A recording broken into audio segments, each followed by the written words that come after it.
Bienvenido, secretario de Gobernación. Hay aires restauradores en nuestra República. Lo podemos ver de muchas maneras. Usted viene a rendir cuentas, pero no vino Enrique Peña Nieto. Lo más que hizo fue mandarnos a un propio su informe. Ahora el nuevo día, el día del presidente es el 2 de septiembre. Ahí lo que vemos es un monólogo autocomplaciente. Quisiera preguntar si están dispuestos a un diálogo republicano y respetuoso entre el titular del Ejecutivo y el Congreso, y que pueda regresar a San Lázaro el presidente y tener un intercambio constructivo. Si la respuesta es sí, solo tiene que convencer a su partido. Pero no es el único aire restaurador.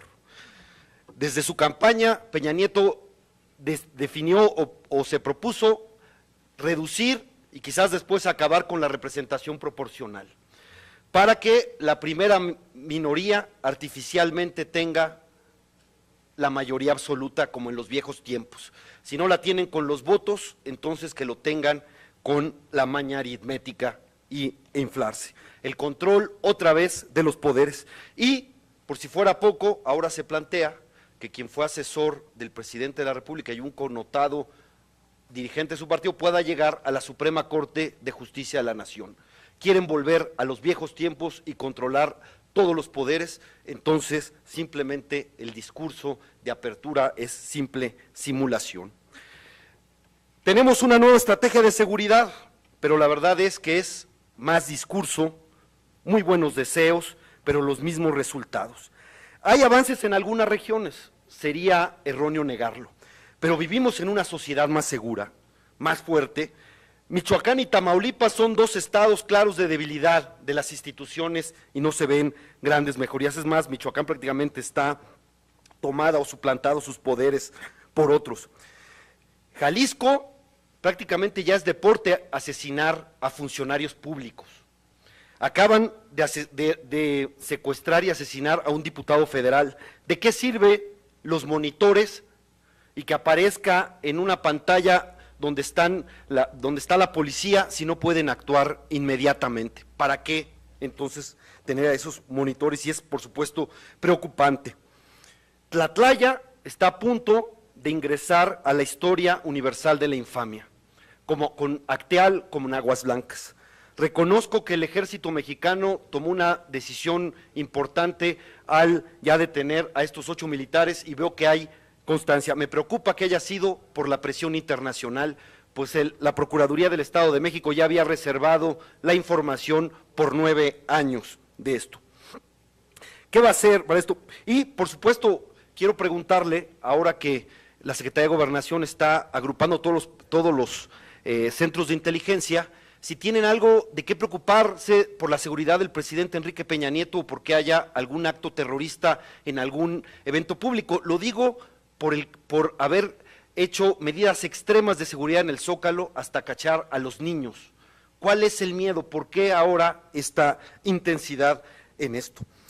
Necesitamos una nueva política de drogas. Para defender la política actual de drogas de México se necesita ser masoquista. No hemos tenido ningún resultado positivo, los objetivos no se han conseguido y hemos tenido muchísimas consecuencias no deseadas. México pidió a las Naciones Unidas una reunión especial, una sesión especial de la Asamblea de las Naciones Unidas. ¿Qué vamos a llevar allá? ¿Vamos a tener la misma posición? ¿Vamos a pedir, después de solicitar, que siga todo igual cuando todo se descompone? El mundo está cambiando y la pregunta es, ¿qué va a hacer México? En Estados Unidos ya hay casi 23 y seguramente habrá el 24 estado ahora en noviembre con la marihuana regulada. En muchos otros países también está sucediendo. Chile acaba de regular la marihuana con fines medicinales y aquí parecemos que seguimos en el medioevo porque pues son países, insisto, con un alto grado de control sanitario, de servicios de salud del primer mundo, y aquí la pregunta es, ¿vamos a seguir igual? Hay otro punto con la información. ¿Qué pasa con la información de los homicidios, de los delitos? Aquí decidieron, porque muchos expertos no sienten o no ven reflejados los informes, los datos ciertos y hay mucha polémica sobre los mismos. ¿Por qué no se usa la norma técnica para la clasificación nacional de delitos del Fuero Común que fue aprobado por el INEGI? Y tenemos distintos parámetros y entonces no sabemos si los datos son en el municipio donde se cometieron o los homicidios fueron en donde hicieron la denuncia. Los feminicidios. El problema de los feminicidios es que se ha politizado y parece que se quiere cuidar a los gobernadores de algunos partidos para que esto no se sepa. Por ejemplo, lo que pasa es que el Observatorio Nacional de Feminicidios dice que no coinciden los datos hospitalarios con los datos que luego da la Procuraduría. Esta diferencia de datos no ayuda y no va con el discurso, por cierto, que yo celebro, de Enrique Peña Nieto al asumir la Alianza para el Gobierno Abierto. Si queremos tener datos, tienen que ser ciertos y tienen que coincidir, y no puede ser que unas instancias den unos datos y otras, y no puede ser que el sentido para crear el Observatorio Nacional contra el Feminicidio pierda sentido. Otro dato importantísimo es que las cédulas de identidad para menores, este dato que se usaron 2.300 millones de pesos, el problema es, se va a ir todo esto a la basura. La información, además de 25 millones de niños, ¿qué va a pasar con esa información? Eran información para 25 millones de menores, parece que ya la cédula de identidad de menores ya no quedó, pero toda esa información, ¿qué va a pasar? Es información confidencial e interesa. Y por último, decirle que como en el 68 los estudiantes politécnicos se están manifestando actualmente. Más allá de la discusión sobre su programa o sobre su reglamento, más allá de eso, yo quiero solicitar varias cosas y quiero saber su posición. Primero, el respeto al derecho a la manifestación, el que haya apertura al diálogo con los estudiantes para encontrar, pero además, si esto no es una oportunidad para darle al IPN, al Instituto Politécnico Nacional, la autonomía. O actualmente depende de la Secretaría de Educación Pública, pero es un pilar educativo de este país, el Instituto Politécnico Nacional, y quizás muchos de sus problemas podrían tener como solución la autonomía, como la tiene la Universidad Nacional Autónoma de México, que desde 1929 conquistó esa autonomía y que ahora, si el Politécnico, el otro gran pilar educativo de este país, lo tuviera, me parece que sería para fortalecer el proyecto educativo del Politécnico que nació con el general Lázaro Cárdenas y también sería una mejora académica considerable. Es cuanto, secretario. Por sus respuestas, gracias. Gracias, diputado. Tiene el uso de la palabra licenciado Miguel Ángel Osorio Chong, secretario de Gobernación, para dar respuesta hasta por 5 minutos. Gracias, presidente. Espero poder, a todos sus cuestionamientos, poderle dar respuesta, diputado. Primero, a la diputada Rocío Reza. Sí, tuvimos en Chihuahua algunas dificultades respecto al programa de prevención. El subsecretario Roberto Campa y todo un organismo estamos dándole seguimiento puntual para que se ejerzan los recursos con transparencia. Ahí se definió que fuera la propia universidad la que defina con qué proyectos trabajamos y que se puedan conocer públicamente. Le garantizo transparencia y le garantizo que el subsecretario habrá de informarle directamente. Abiertos a resolver, por supuesto que comentamos con los gobernadores, y perdón la expresión, pero es público siempre el hablarles de buscar, primero, un compromiso, cumplir un compromiso de este gobierno, del presidente Enrique Peña Nieto, de no politizar la seguridad. No, es criminal, lo he dicho en otros foros y lo quiero repetir hoy ante ustedes y lo vamos a seguir validando con nuestros hechos, con nuestras acciones. Y por supuesto, el compromiso de este gobierno ante un proceso inminente electoral, el mantenernos al margen, de coadyuvar solamente con la institución, con el nuevo organismo y el Instituto Nacional de Elecciones, y por supuesto fomentar lo mismo con los otros ámbitos de gobierno, no solamente con los gobernadores y con los presidentes municipales. Y aprovecho su comentario para aclarar algo que se quiso desvirtuar en alguna declaración. No estoy diciendo que con la reforma que ustedes aprobaron podamos garantizar que no exista injerencia o posibilidad de injerencia o acción en delitos electorales de algunos. Lo que digo es que ahora tenemos instrumentos mejores para sancionar en el momento y evitar que esto incida en las elecciones. tenemos instrumentos que ustedes dotaron a nuestro país para hacer elecciones más transparentes. Fue un gran ejercicio que yo reconozco, que lo reconoce el Gobierno de la República y que creo que nos va a permitir avanzar en que cada vez para todos sea más confiable el resultado electoral. Eso es a lo que me referí con el logro de ustedes y no dije que esto evitará que nunca más exista actos al margen de la ley en los procesos electorales. Eso, por supuesto que lo quiero hoy aclarar frente a ustedes. Diputado Belancerán,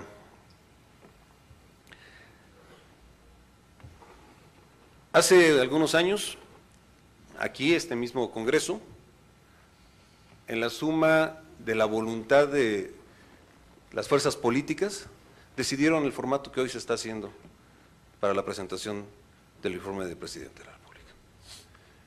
No quiero deslindarme de ninguna circunstancia, simplemente digo que nosotros nos atenemos estrictamente a los protocolos que ustedes definen.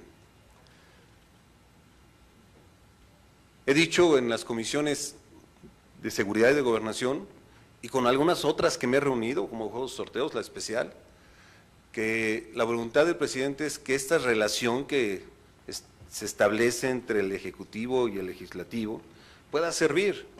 Y en las reuniones que tenemos fuera de este formato, quiero decirles que nos establecemos objetivos y vamos revisando para su cumplimiento, que sirvan de algo las reuniones, los encuentros, más allá de lo que pudiera solamente ser el dejar posiciones de unos y de otros, y no soluciones, que al final es lo que la gente y la sociedad quiere.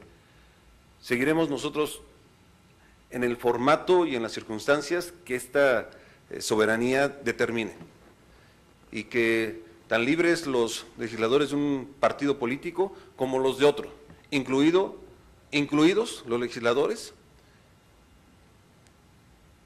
del partido que proviene el presidente Enrique Peña Nieto.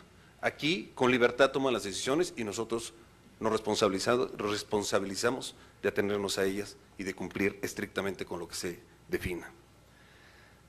La reforma electoral y el cómo se establecerán las curules de representación proporcional vienen de un acuerdo, y lo digo porque estuve en esa mesa, de un acuerdo de las fuerzas políticas de este país.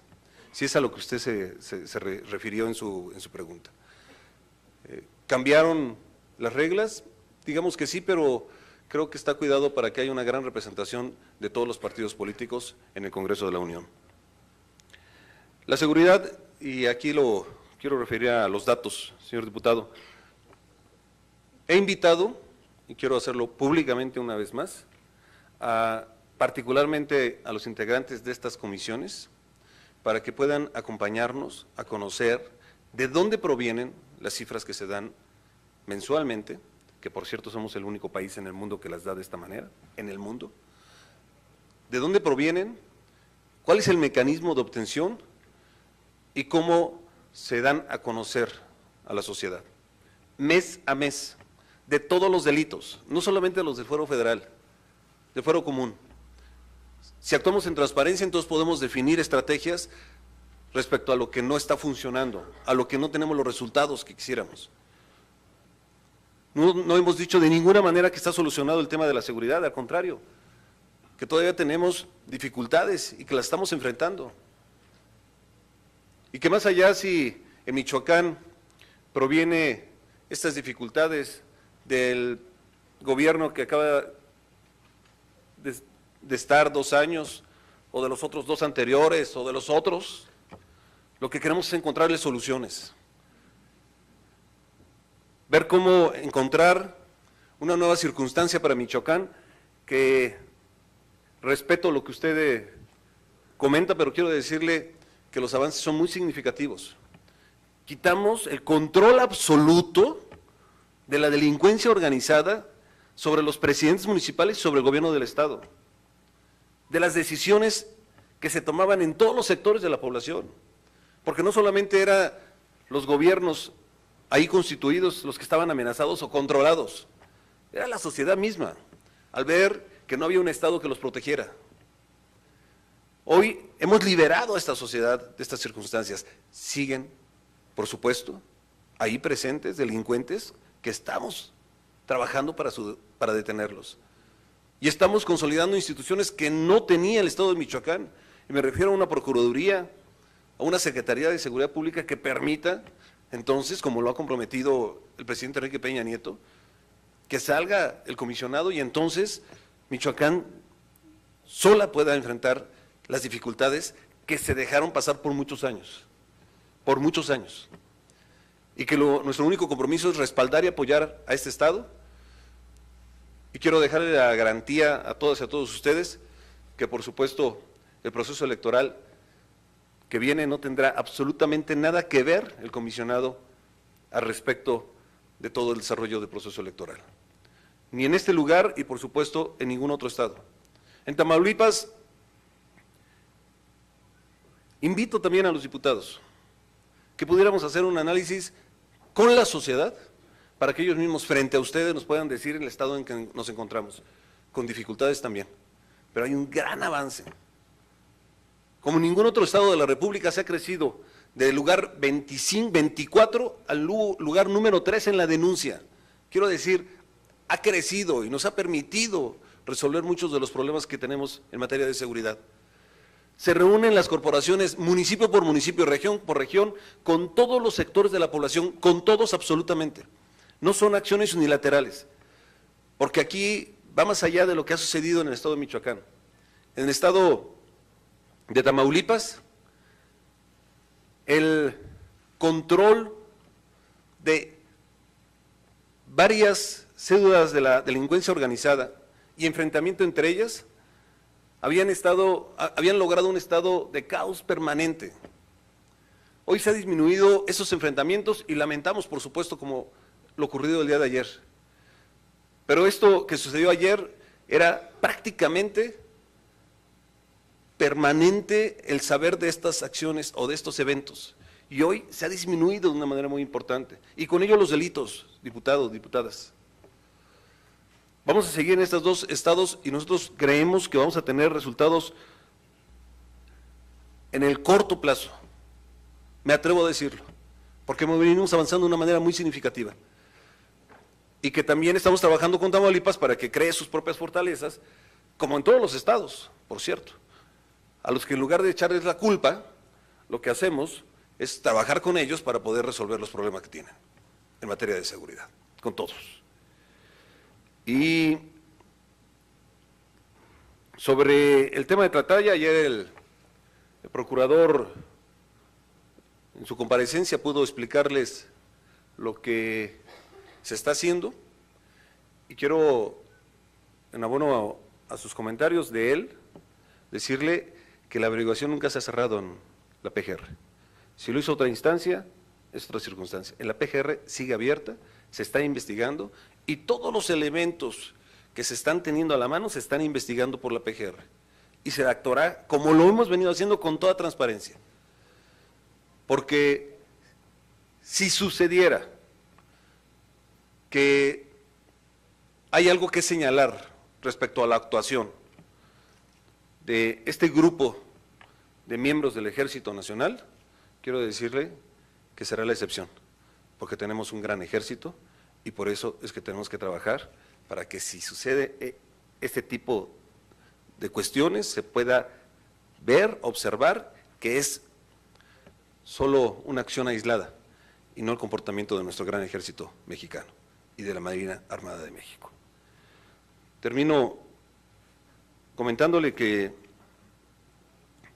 el tema de las drogas, usted ha hecho foros y la posición del presidente ha sido muy clara, de abrir un amplio debate en la materia. Desde el gobierno federal no consideramos que decisiones aisladas puedan cambiar los mercados internacionales y por supuesto ni el comportamiento de las organizaciones delincuenciales, que por cierto no respetan fronteras. La idea es que, así como usted convocó a uno muy importante, por cierto, diputado, podamos abrir un mayor debate, porque respetando su opinión, también hay otro tipo de elementos que nos dicen que un grupo importante de mexicanos, de la sociedad mexicana, no está tan de acuerdo. Hagamos un gran debate, al que convocó el presidente, y definamos entonces la política pública a seguir. Sobre feminicidios, diputado, también les invito. Hemos cambiado el mecanismo que se venía siguiendo. El mecanismo era, le dije que no me iba a dar tiempo. El mecanismo con el que nos encontramos era un mecanismo que era solamente para actuar cuando ya habían sucedido las cosas. Y entonces prácticamente se buscaban culpables o se protegían. Hoy, en este nuevo mecanismo, es cuando empezamos a ver acciones que puedan ir en este camino. Entonces es cuando actúa el Estado mexicano. Y lo estamos haciendo en coordinación con todos los organismos de la sociedad civil, particularmente de mujeres, y todos los organismos representados de los estados de la República, con los que me reúno personalmente.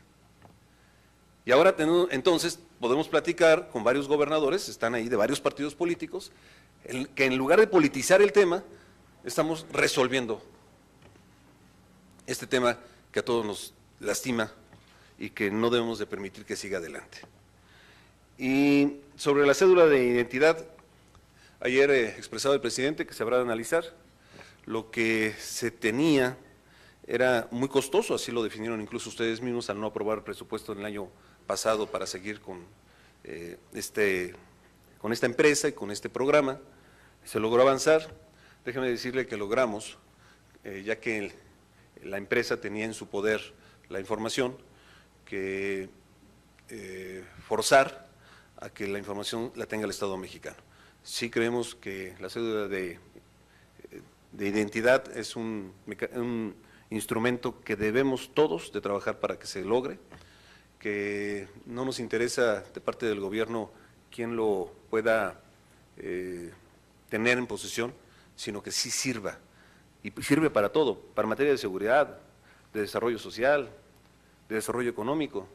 Somos de los pocos países que no tenemos este tipo de mecanismos y creemos que tenemos que desarrollarlo. Dentro de poco tiempo nosotros vamos a sentar las bases para después pasar a esta cédula de identidad, que es, si no tenemos en orden los registros civiles, si no tenemos en orden el registro de las personas, difícilmente vamos a poder llegar a una cédula de identidad. Este trabajo, en primer lugar, es el que vamos a dar a conocer de parte del Gobierno de la República. Sobre el tema de los jóvenes que hoy se están manifestando, total libertad garantizada de parte del Gobierno de la República y por supuesto total apertura. Tenemos que ver qué es lo que les inquieta, qué es lo que les preocupa y resolverlo juntos. Ustedes lo verán en nuestro actuar y por supuesto que convocaremos de manera inmediata para que pueda solucionarse el problema que tiene hoy el gran Instituto Nacional Politécnico. Gracias. Muchas gracias, secretario. Tiene el uso de la palabra nuestro compañero Fernando Belauzarán para su comentario hasta por 3 minutos.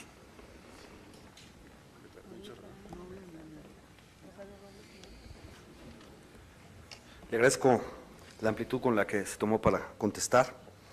Quiero decirle que era efectivamente el actual formato presidencial fue un acuerdo de la Cámara, es verdad. Era muy difícil lograr un informe de gobierno peor que el que existía antes, y habría que reconocer que lo lograron en aquella legislatura. Hicieron ahora algo menos republicano y creo que no ayuda a lo que debe de ser un diálogo constructivo entre poderes, sin subordinación, sometimientos, pero un diálogo respetuoso, esa es la idea. Y sí veo con preocupación que hayan regresado los ritos faraónicos, porque me parece que las democracias se construyen con equilibrio entre poderes. Eso es muy importante y me parece fundamental. El asunto de la representación proporcional es cierto, puede haber un debate de que el Congreso es muy grande, puede ser, pero lo que creo que debiéramos estar de acuerdo es que no haya una adulteración de la representatividad popular. ¿A qué me refiero? El partido, digamos, la primera minoría tuvo 31% de votos, la otra lo tuvo su partido coaligado. Si no hubiera representación proporcional, ese 31% sería 55%. Tendrían mayoría absoluta, a pesar de que solo representarían menos de la tercera parte del electorado. A eso me refiero, y yo creo que debíamos buscar un poder legislativo que sea representativo de la sociedad.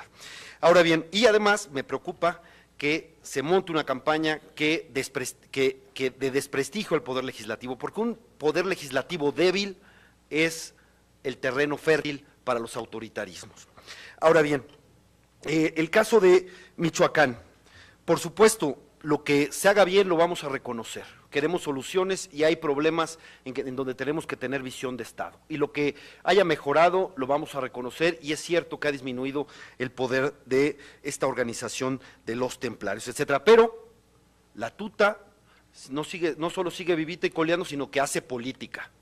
Tan hace política que hace poco vimos algunos resultados. Es decir, está siendo actuante e incide en la vida política de la nación. No solo no está escondido y viendo cómo se pierde, sino que está actuando políticamente en el país, y es algo que debiéramos nosotros preguntar por qué, y nos habla de lo que falta. Por supuesto, seremos ahí constructivos. En lo de Tlatlaya, por supuesto, yo también coincido que tenemos un gran ejército, y cuando hablo y cuando hemos pedido que se esclarezca el caso, es también porque es lo mejor para el ejército mexicano. Que los daños a los derechos humanos, no, que ni es que además el ejército mexicano no está para ser policía. Tenemos ese problema y lo seguimos cargando. El ejército mexicano es una gran institución al cual, al tenerlo que haber usado quizás por necesidad en las calles, pues genera un desgaste natural. Pero me parece que el esclarecimiento de este caso de Tlatlaya es un paso para restaurar el honor, o más bien que fortalecería el honor del ejército mexicano, sería congruente con su honor, por no permitir fallas, porque carga todavía Tlatelolco 68. Vimos lo que sucedió y me parece que el ejército mexicano ha aprendido, que bueno, insisto, es una gran institución, pero es muy importante que, por más delincuente que sea alguien, tiene que respetarse sus derechos y no pueden aceptarse ejecuciones extrajudiciales. Pero estamos de acuerdo en que tenemos un gran ejército. El asunto del foro de drogas, efectivamente, hicimos aquí una gran discusión. Yo tengo que reconocer, si no sería mezquino, la participación muy buena, muy abierta, que da optimismo del subsecretario Roberto Campa Ciprián, una posición abierta. Lo que queremos es que pasen de los dichos a los hechos. El presidente Peña Nieto tuvo una excelente entrevista en el diario El País, creo que ahí habló como jefe de Estado, diciendo que si seguía el proceso en Estados Unidos, le llamó el gran consumidor de regulación de marihuana, teníamos que revisar en el país esto y teníamos que modificar. Pues bueno, si está esperando si está esperando un milagro que eso va a detener a Estados Unidos, no hay manera. Incluso el diario más influyente, el New York Times, no solo tomó esta bandera, sino que está pidiendo ya que se quite la prohibición en la legislación federal norteamericana. Esto es irreversible y creciente en Estados Unidos y lo tenemos que aceptar. California, que es nuestra frontera y que solo es la séptima, como estado es la séptima economía del mundo, ya dijo que en 2016, junto con la elección presidencial norteamericana, hará su referéndum, y nadie apuesta a que va a ganar el no. Lo más seguro es que tendremos ahí la marihuana recreativa, como se dice, y eso va a afectar a México de una manera determinante. Tijuana es la frontera más circulada en el país. Y simplemente, pues, ojalá, así como hemos tenido este intercambio de ideas, lo podamos tener también con el titular del Ejecutivo. Ojalá que haya voluntad para hacerlo, porque es muy importante esta relación entre poder, esta relación respetuosa, y yo le agradezco sus respuestas. Cámara de Diputados, 62ª Legislatura.